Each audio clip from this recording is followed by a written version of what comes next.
Hey, what's going on, everybody? This is Dominic Guard, and next to me is my boy Zach Hart right here. What's up, what's up, what's up? There we go. We are the Melting Hour, just coming at you. Very first show. Did I say Melting Hour? You said melting hour. I can't. Okay, my bad.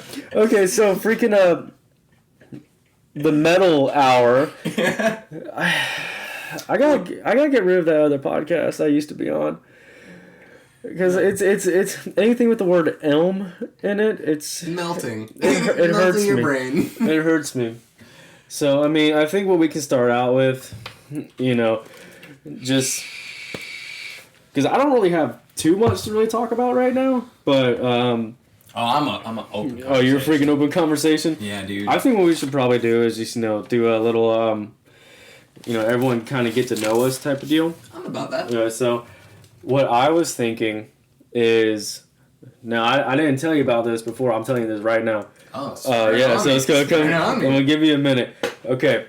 So we're both big, huge metal fans. Really big into the metal scene. Yes. Been to a lot of concerts. Met a lot of people. Oh yeah. So I think I want to hit you with this, and I'll give you my answer too. Okay. I want to hit you with top 5. Okay. Here we go. Top 5. Are you ready for it? Top 5.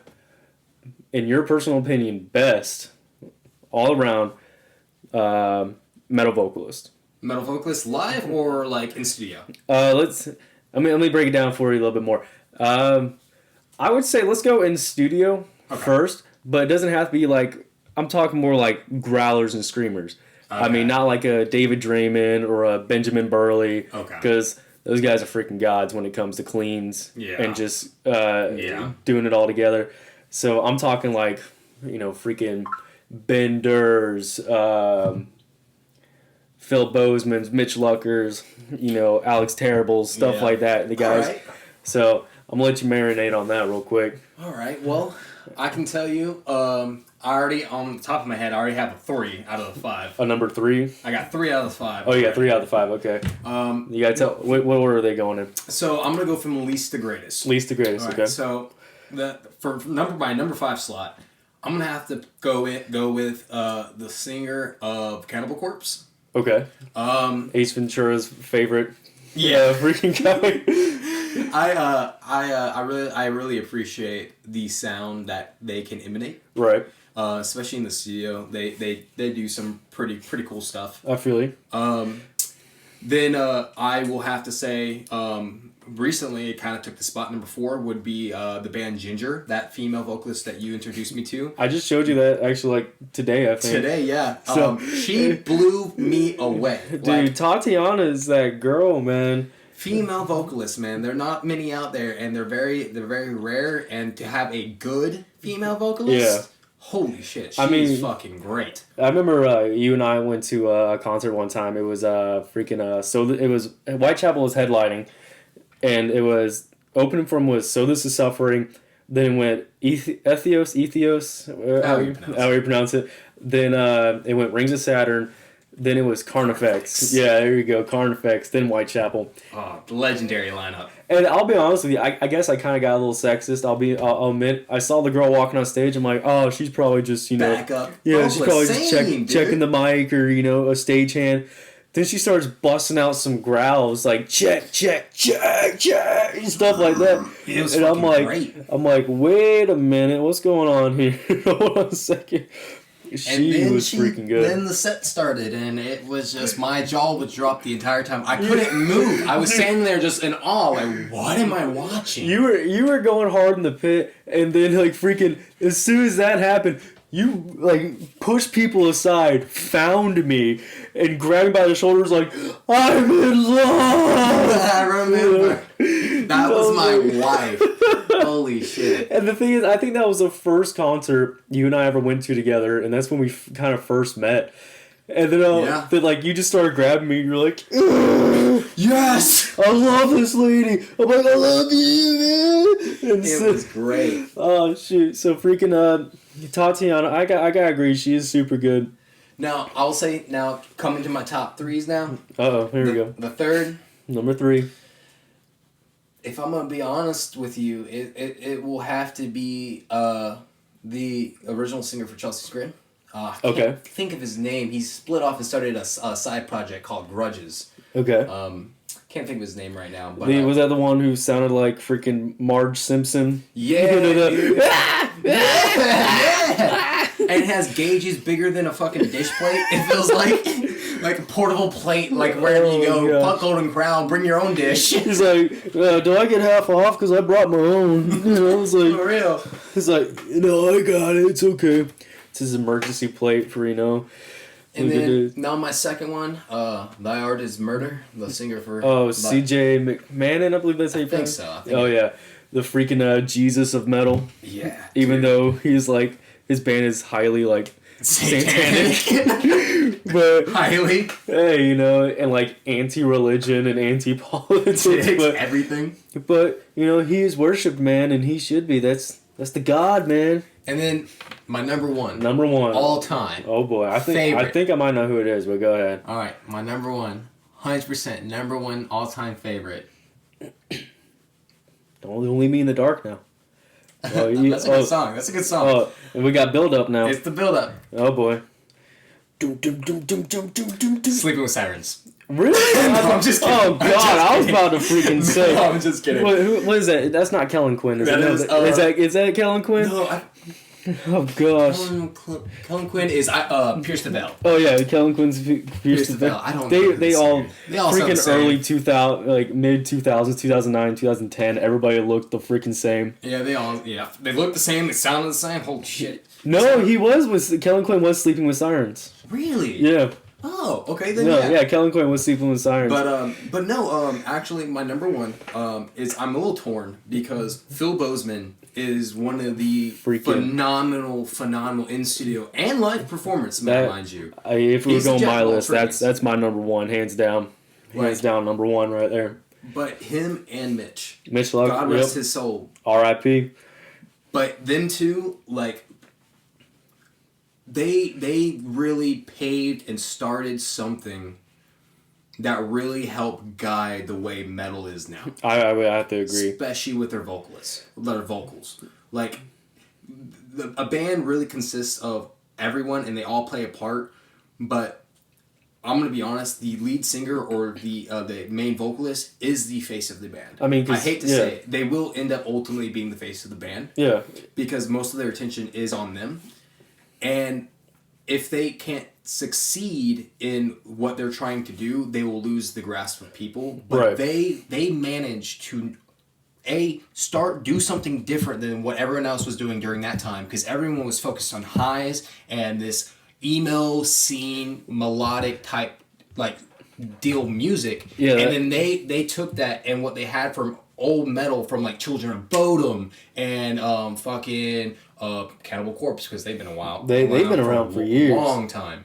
And a few of the like Godfathers, like Norma Jean and like these bands, they took that kind of style, made it their own, and brought in this gory death, like lyrical metal. Like it's great. Like, because I'm gonna have to agree with you, because I'm looking right now, and back when, what would you say, 08, 09, from like probably 09 to, I don't know, 2013, 2014, give or take, is when the big screamo emo movement was going on. Yeah, I mean, like from 2000 to 2008, they were there. Yeah, but it was underground. Yeah, it was super underground. Because I'll tell you this, because some of the biggest and best names are like started freaking at underground. Like Whitechapel was doing shows in Knoxville, Tennessee, local shows, and probably even touring with some bigger bands maybe. But they were just the openers. They were all the openers. Yeah. And I'm actually looking right now, during the emo scene and everything of that sort, when Asking Alexandria, Sleeping with Sirens, Fear and Faith, Miss May I, which I'm not saying they're bad bands. No, I loved In Fear and Faith. I still do to this day. Love Miss May I. Miss May I, they're still producing stuff, and I've just seen them live recently, actually, and I'm gonna be honest, top notch. Yeah. Like live performance, they still got it. They still got that long-haired, the really skinny long dude. Hair, skinny, curly. Yeah, that dude, hands down, probably got one of the, I gotta say, the best screaming vocals. If we're sticking with that, his control, his power was just like level throughout, and he was insane. Props especially to for him. his time. Exactly. Now I will say this: there are other. I will admit there are other vocalists that I feel with their skill and their range and the vocal control that they have can outperform him now. Oh yeah. But he is good at what he can do. He can hold his own. He can hold his own, and he knows what he can do, and he can do it well. And he's one of those who's not going to try to, I feel like, try to impress anybody. He's like Franz? Yeah, like Franz from Attila. Yep. I used to love Franz. I like worship, like low key. I won't even deny. I used to like worship that man. Like him and Mitch were the two main vocalists that really got me into practicing screams. Because I feel like with Franz, I'll give him credit.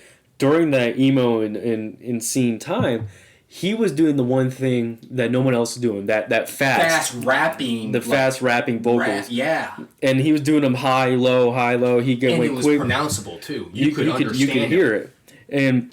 But I think after a while, people are like, oh, this is new. This is like party metal. You can put this on for everybody. Everyone's vibing. Everyone's going. It was great. It was a cool little thing that they had. At the time. Yeah. Then everything else started coming out. Like, when I was saying, like I said, the early 2000s, everything that's that. Like, because Whitechapel started in 2006. Chelsea Grin started in 2007.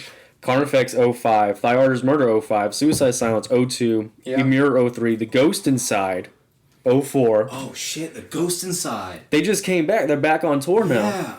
Didn't they have like a period of where they just like took a break from everything? Yeah. Like they weren't no tours, no music, nothing. They were all just like they took a little separation for like family or something. Yeah, and like I respect that though. Yeah, they all were kind of like underground, not really big, not really known, because all these bigger, like I said, Ask Alexandria, Sleeping with Sirens, Pierce the Veil, Eyes Set to Kill, Taking It Back, right there. Oh yeah. The two female vocalists, I can get down with that, and so they were all big because I think back in that time where rock and roll and pop and R&B, definitely in the early 2000s, R&B was one of the biggest things. Uh-huh. It was something different. It was Soulja Boy was playing in all the middle schools, man. I'm not gonna lie, I still get down with Soulja Boy. But it's it was different, and it was something quote scary. Oh yeah. You can't handle my music type of phase. That was something that always pissed me off with some of the people in that scene. Like during that time, you had the actual what I feel like were real metalheads, and then you had, I'm gonna use a skater term, fucking posers. Yeah. Where like they listen to this day. Yeah, even now they listen to it, and I mean I'm not gonna rag on you for listening to it. I'm not gonna rag on you for going and enjoying the scene and the atmosphere that the metal community brings. Yeah. But don't act like you're better than someone because of the type of music you listen to. Because music doesn't. Yes, it might mold you of who you are as a person, but it's not exactly who you are. Only you control. And like people making comments like that, like my music, you can't listen to what I listen to, it'll scare you, or I'm too hardcore for this shit, Or stuff like that. how about like instead of doing something like that, be like, oh, my music's too. Introduce them to something. Exactly. Like, instead of like trying to stir them away, bring them in. They might find something. Because metal, there's something for everybody. There is. Like, I remember, gosh, what was it, 2-3 years ago when Disturbed's cover of Sound of Silence came out? Do you not... Ooh. I think the world needed that, man. Yeah. Because I have friends who are, like, super, super against metal. Like, they won't touch it. They won't go near it. And as soon as that came out, everybody, people who love pop, rap, rock, country... My ex-girlfriend, who was a... strictly country type, who only listened to like the closest rock she ever listened to was Skeeter. Was straight Seether. And Which Seether, I love Seether, but they're kind of, I guess you can call them sort of country metal. But no hate on Seether. I love Seether. I like Seether. I say they're more like contemporary rock. I get that. With a little bit of country. Background, yeah. But Sound of Silence came on, and she loved it, and then it literally went from Sound of Silence, and I slowly like moved up. It went from Disturbed to Avenged Sevenfold, from Avenged Sevenfold to Five Finger, and from Five Finger it went from them all to Beartooth. Beartooth to like Come Around, Fair Faith, Miss May I, and then went from them up to like a little bit heavier in the atmosphere of like some of the songs of like Whitechapel and some of the songs of what's their name? In Ashes From Ashes to Flames or something like that. I think From Ashes to New. From Ashes to New. If I'm wrong, don't quote me on that. No, I believe it's them. And then it progressed, and now she's one of the biggest metalheads that I know. And there you go. Like, yeah, she might be an ex, but we're still fucking tight, and I see her at shows here and there. It's awesome. That's how it does, man. And to think, she was this little country girl Yeah. that couldn't stand metal. Right. Whenever I played it. And now she's going to shows. Heck and yeah. enjoying like herself. But that's the thing, man. A lot of people, when it comes to something like, my music was scary, invite them in, but don't start them super heavy. Yeah, you can't. That will don't throw on some Infinite Annihilator blaspheming, because you're going like, oh God, he's defiling women. Oh God, what is he doing? Oh, what is this music video? You gotta start him on something small, man. Start how we all started. Asking Alexandria. Don't get me wrong. People still hate on him. I'll be honest with you. I don't care what anybody says. I like some of their songs. Come at me on Facebook. I don't care. But A Prophecy, that hit hard. Yeah. I don't care. I still listen to it because I liked it. But it was also, if it wasn't for Asking Alexandria and In Fear and Faith, I wouldn't have found Whitechapel. Yeah. In all honesty, because I still use Pandora. I know there's a lot of Spotify people out there, but freaking Spotify. But I still use music streaming platform out there, guys. Only $10 a month. We're not sponsored, but if you could, that'd be great. But I mean, you just got to start people gradually. You can't throw them into the mix. You can't take someone to a metal show and throw them into a mosh pit. Is basically what I'm saying. You gotta let them feel it. You gotta let them let them get into it. Because like I remember my very first death metal show I went to was back in 2010, I believe, and it was my first Whitechapel show at the Orpheum in Tampa, and it was Whitechapel was a headliner, and it was Glass Cloud and Upon a Burning Body.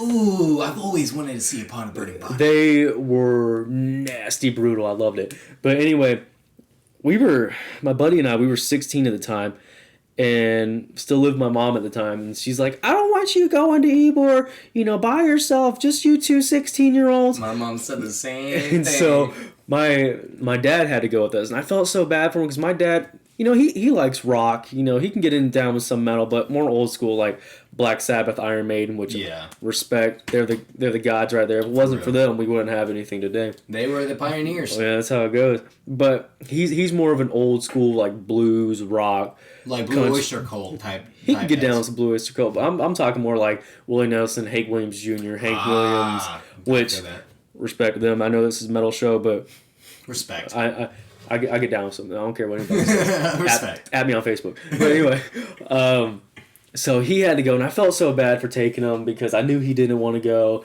He, you can tell he wasn't going to have a good time. But I feel like a lot of people need to be more like him because he was there. And he hold on, give me a second. My apologies. He was there and he standing in the corner, and you can tell he was completely out of place because he had like a nice little polo shirt on with some shorts and his dad's slippers. I mean, straight dad vibe in that. You can tell that his kids were there.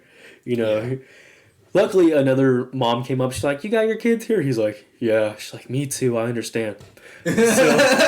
So parents connecting. Yeah. So he's like, "Yep." And he had little earplugs in, you know. But I was talking to him after the show, and I was like, "Look, I know what I appreciate you coming. I knew it wasn't your thing." And this is something that I really appreciated, not only as a metalhead, but as an individual, as a person. He was like,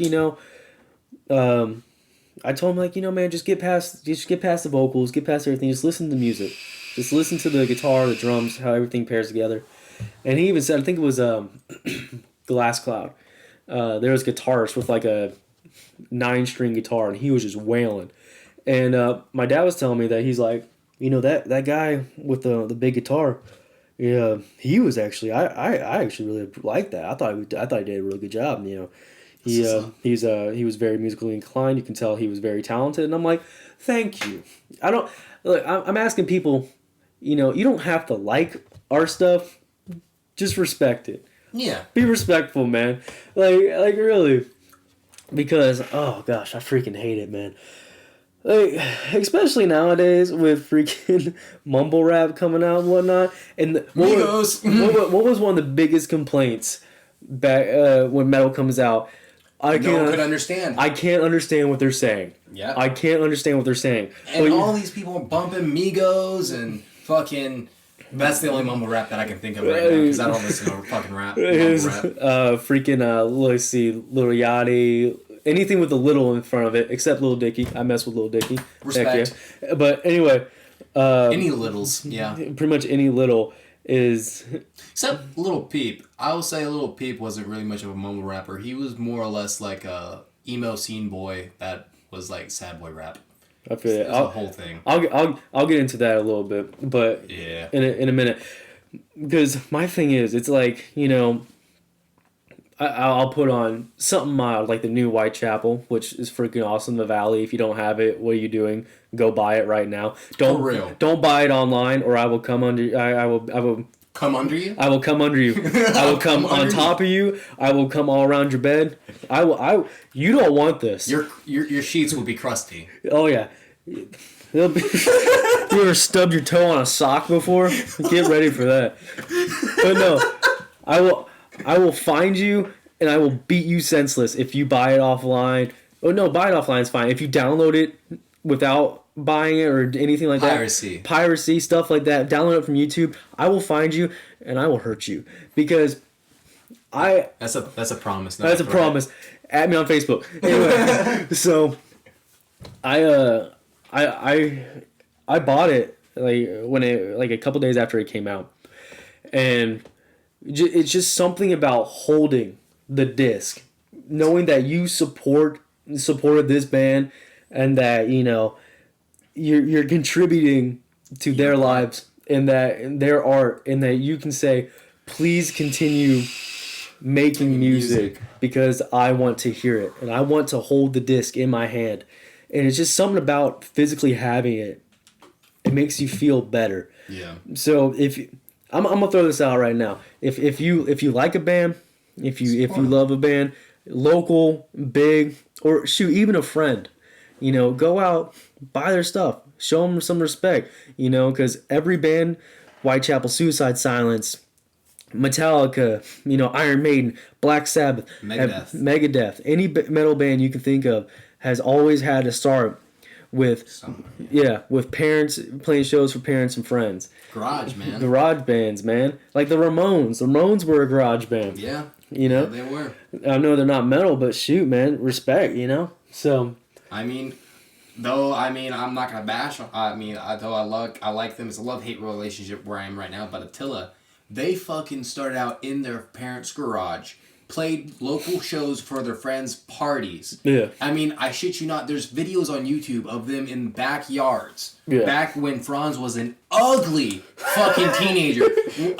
There was a fucking MTV special on Franz about changing. I forget what the show was, but they go in and they basically do a whole makeover on their style and shit. Oh, it was like what not to wear or something like that. Yeah, but it was an MTV thing, and Franz was on there. And the thing is they started out so fucking like small, and literally everyone told them that they weren't gonna make it. Right. And then now Franz is literally one of the most richest metal vocalists to date as of now. Like him or hate him, you gotta respect that, you know. Like, he was smart with his money, and because he developed his own clothing line, his own recording label. Yeah. Like, the works. He took his music and not only did the music, but made a business with the music. And now now even if he was to, let's say, leave Attila, he would have continuous revenue that he wouldn't need the band to still keep the money and income that he has. But that's what he established. And the thing, where'd that all come from? From local people supporting them while they were young. You know, I mean, I got a band, and they're actually on my desk right here. I showed you them earlier. Yeah. They're not so much metal. They're more grunge and kind of raspy. The girls got more of like a Janis Joplin feel to it. But, you know, I saw them at a local venue around here, and, you know, I was like, dang, these guys are really good, you know.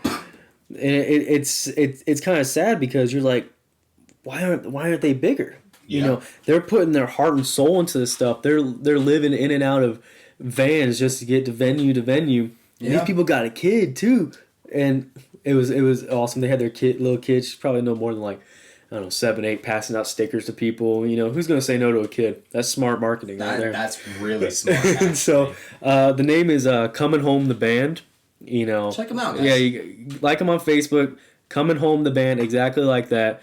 It's a husband and wife duo. You can't miss them. If they're in your area, go check them out. You know, send them some love. But yes, speaking of local bands, though, I was thinking about it, and over where we're at, there's this venue. It's called the Noise Box. Okay. And it's basically it's a church that got closed down, and I think they got closed down. If not, they do a partial thing where it's a venue as well. Right. And I remember going there. A buddy of mine, his name was Jake. He brought me there, and he's the one who showed me this local venue.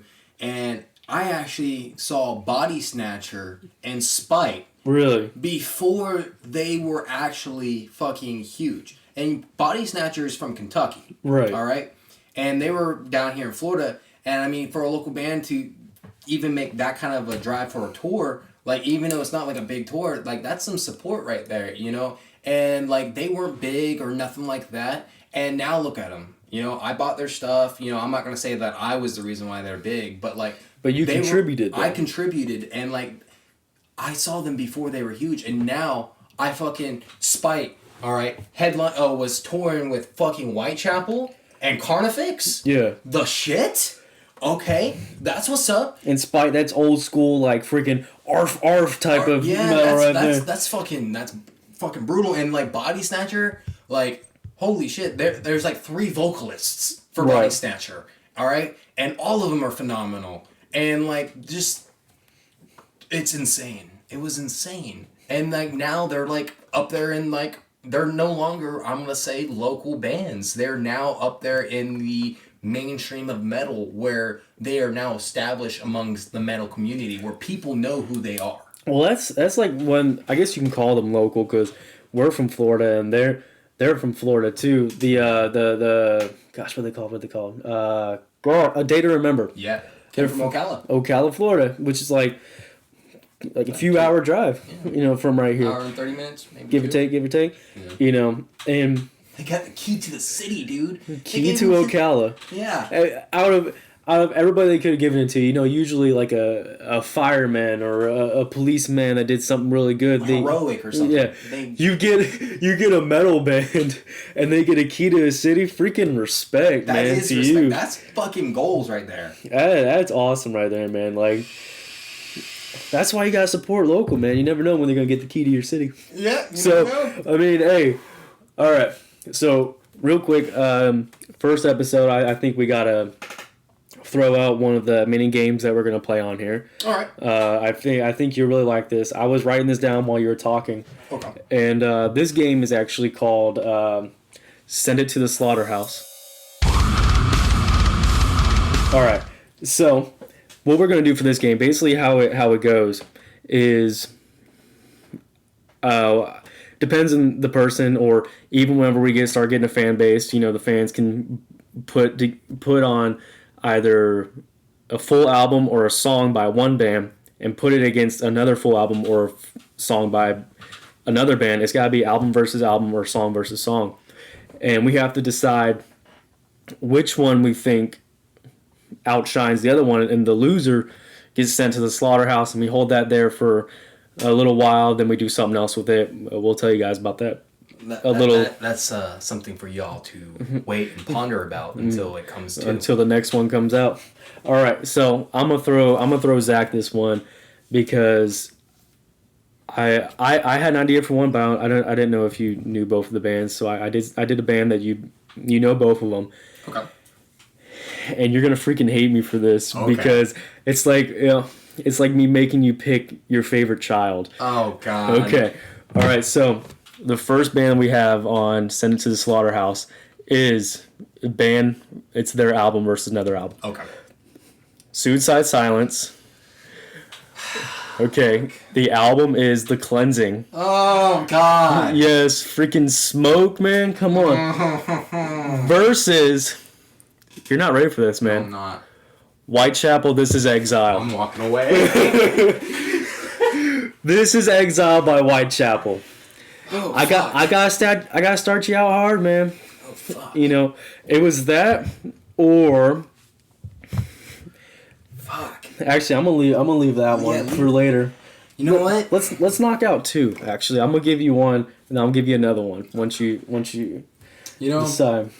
You break them down. What you got? I'm gonna be honest. I'm gonna have to go with The Cleansing. Ooh, I'm sure a lot of people are gonna be pissed. Yeah. And so you gotta. I'm gonna have to defend myself on this one. The reason why I'm going with The Cleansing is because though this Exile was a phenomenal album, it really was. The Cleansing album really just shot Suicide Silence into who they are. That album, it was once the album dropped, and then it was the Black Crown, and it was between those two albums they literally skyrocketed into fame. This Exile, it's phenomenal, but when it came released, it was still underground. I don't think it was until I think once Whitechapel released their self-titled, or also known as, you can call it Make It Bleed if you want. But I'm unfortunately going to have to agree with you on that one because This Is Exile. I love Whitechapel. It's my number one band, but I got to give credit where credit's due. I feel like The Cleansing just hit harder in your face. Hit hard. It unanswered? Holy shit. It brought vocals that we've never heard before. Phil Bozeman, you were putting two gods against each other. Yeah, you pretty much, that's what you're doing. Phil Bozeman, his lows and his highs are iconic, but we haven't seen him do something that Mitch Lugger was doing when he did that. I don't even know that tunnel throat low. Yeah. Which the only time we saw Phil Bozeman do that was the Memorial Show when he did a cover of Unanswered. Yeah. So we got that one. But I will say though, it wasn't as good as Mitch. If you want my honesty, This Is Exile, though being a great, great album, is not my favorite album by Whitechapel. It is not my favorite album by them. Really? What is your favorite album? Oh, jeez. I gotta say, my favorite album... I love the Mark of the Blade album. That was a really good album. I fucking love I don't care what anybody says. Dude, freaking The Valley. Do the Mark of the Blade. The Valley even was phenomenal, man. I like The Valley for the lyrics about it. Because it's personal. Metal, but it's such a lyrical album. It has such meaning and because it took... A lot of people are pissing on it because they're like, oh, he's doing cleans. This isn't Whitechapel. No. Whitechapel, just as themselves individuals, they matured, so their music has to mature. Exactly.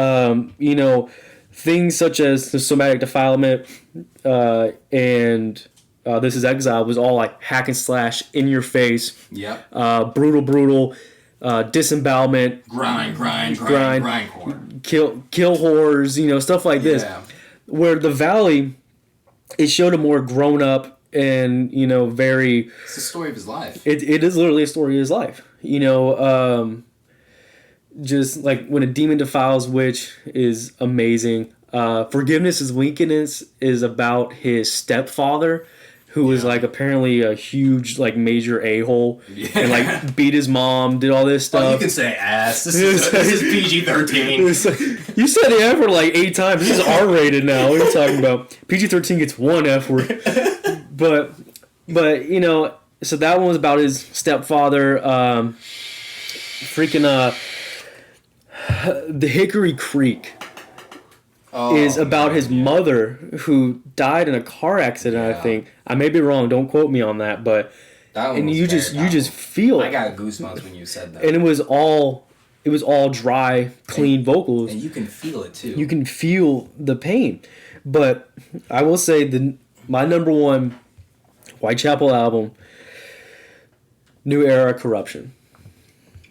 I never would have guessed that. Yeah, because don't get me wrong, everything else, is super good. Phil Bozeman's a monster, but New Era Corruption is a deeper, more guttural, and that album gets slept on so much. It does. No one like really sometimes I even forget about it. Yeah. I'm not gonna lie. I'm like, oh shoot, they had another album, New Era Corruption. It's so good. Freaking Murder Sermon, Murder Sermon. Freaking, yes. I almost messed it up. Darkest Day of Man was so freaking good.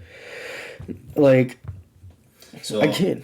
Does this mean we're gonna have to send this exile to the slaughterhouse? I think we're unfortunately gonna have to send this exile to the slaughterhouse. Oh gosh. Okay, so I got one more before we close it out. All right. Real quick. But before we close this out, I just want to thank you guys for listening, checking us out. Don't forget to like, subscribe. Yeah, follow us on Facebook. We should be getting a Facebook up. We'll start doing Facebook. Maybe even do like an Instagram or something like that too. Oh yeah, for sure. You gotta apologize because I'm getting the other band down right now that I want you to don't peek. Did you want you to? So I'm trying to cheat. You're like trying to get yourself prepared. I think you're gonna hate me for this one too because I can't do this to me. I got it, man. Oh, man. I can't make it easy for you. I can't be like Neil Diamond versus Cannibal Corpse. Like, Corpse Grinder. Corpse Grinder. Yeah, me. So. Oh, gosh. Let me see. How do you spell this? I don't know. You want me to see. Okay. All right. So I think we got to put up against each other the band who brought this name to us. Acrania Totalitarian Dystopia versus... This is going to be bad. I'm trying to figure out how to even say this. If I butcher this, forgive me. But Acrania's totalitarian dystopia versus Infinite Annihilator's Elysian Grandival Galrich. Oh now totalitarian dystopia brought us Send It to the Slaughterhouse. Yeah.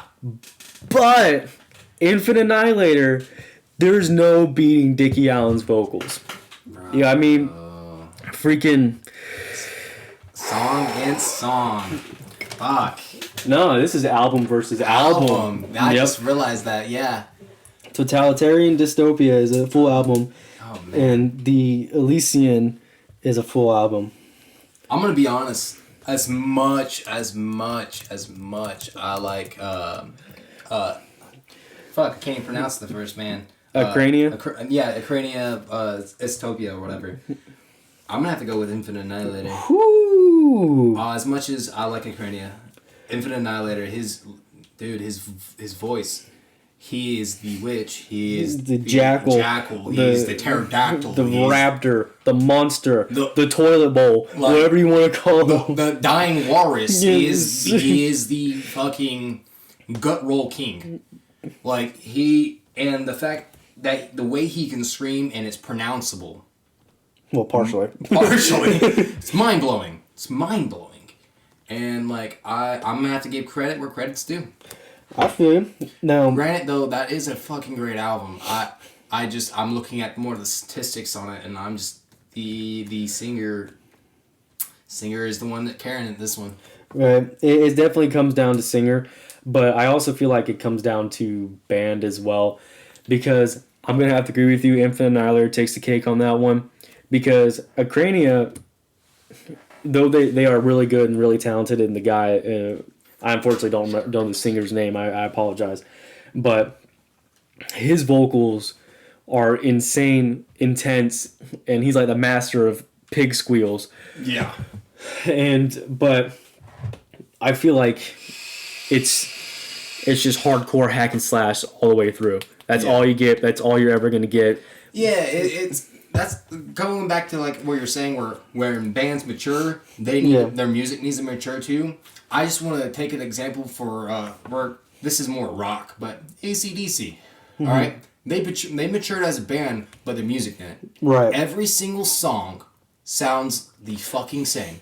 Oh yeah. Every song, live, studio, whatever.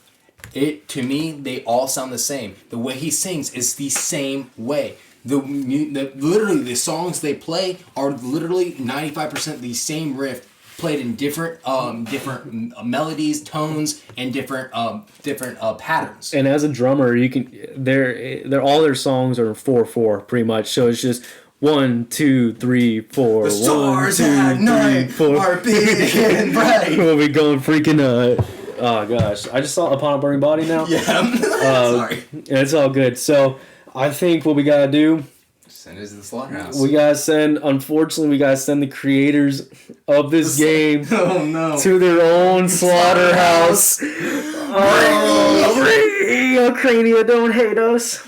We love you. Phenomenal. I mean, come on, man. But yeah, we send them to the slaughterhouse. We got 2 in the slaughterhouse right now. It is Whitechapel's This Is Exile. I feel like I'm like dishonoring one of my own children. And, Crania's Totalitarian Dystopia are in a slaughterhouse. If you want to find out what happens with them, we got some more coming up with that. Stay tuned for our next podcast. Stay tuned for the next one. And the winners, they don't just leave right here. They got something coming on with them, too. We're going to get onto that next podcast. But we like to thank you guys for checking us out. We'll definitely keep this going. If you guys love it, we'll keep doing it, And also, make sure, if you guys do check this out, put your favorite band in the comment section. We would love to know what you guys like and what your guys' thoughts are on the Slaughterhouse and what you guys would have picked in regards to the 2 head-to-heads. Yeah. We would love to hear your feedback. And hey, if you got any ideas for probably games that, we should play or we should do, trust us, Slaughterhouse is not the only thing that we got. We got a lot more. We just want to give you a little taste of what to expect on here. We love the feedback. Please let us know. Follow us on our social medias, which I should be getting up pretty soon. It's going to be under the same name. The Metal Hour, not the Melting Hour. The Metal Hour. And we should be getting more socials started up. And start a Facebook, maybe a Snapchat, even an Instagram, probably a Twitter. Yeah. And if you want, you can follow us too on our personal stuff. You can follow me on Instagram at VoltSound. Same thing for Snapchat. Find me on Facebook, Zach Hart. Hey, you can follow me on Snapchat and Facebook. That's the only really thing I got. It's my Snapchat, if I freaking remember it, D_Guardian, GARDIAN, all one word. Follow me on Snapchat. Give me an ad. I'll give you an ad. Follow me on Facebook, Dominic Guard. Just check us out. We thank you guys for checking us out. Lots of love, and stay metal out there. Peace.